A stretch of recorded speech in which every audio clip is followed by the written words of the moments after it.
Nama saya Jefferson Gubak. Saya dari Kementerian Pertanian dan Keterjaminan Makanan. Di kementerian ini saya berperanan sebagai penyeras kepada keselamatan aset, kenderaan dan juga keselamatan bangunan.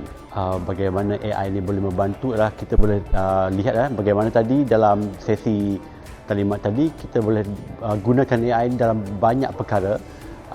Pada pendapat saya boleh gunakan AI ini untuk membuat analisis yang lebih mendalam berkenaan isu-isu yang dibincangkan dalam tugas-tugas harian saya.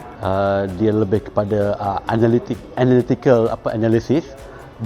Bagaimana kita boleh menggunakan AI ini menganalisis dalam bentuk multiple dokumen, di mana instead of kita baca secara manual, kita boleh gunakan AI ini untuk membuat perbandingan ataupun analisis menggunakan dokumen yang dalam jumlah yang besar dalam tempoh yang singkat.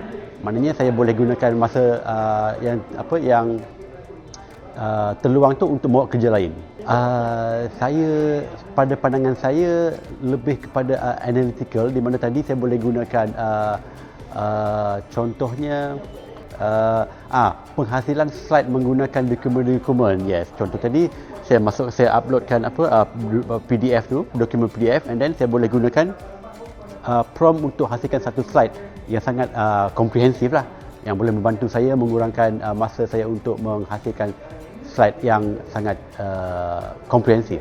Pada pandangan saya, apa yang boleh ditambah baik untuk bengkel ni adalah saya boleh lihat mungkin boleh tambahkan satu sub-modul di mana dia menyentuh kepada minda keselamatan. Maknanya kita boleh upload pelbagai bentuk dokumen yang pada saya, bila kita berurusan dengan dokumen kerajaan, ada yang sulit, ada yang tak. So kita boleh tahu menyemai minda keselamatan di kalangan pengguna AI lah.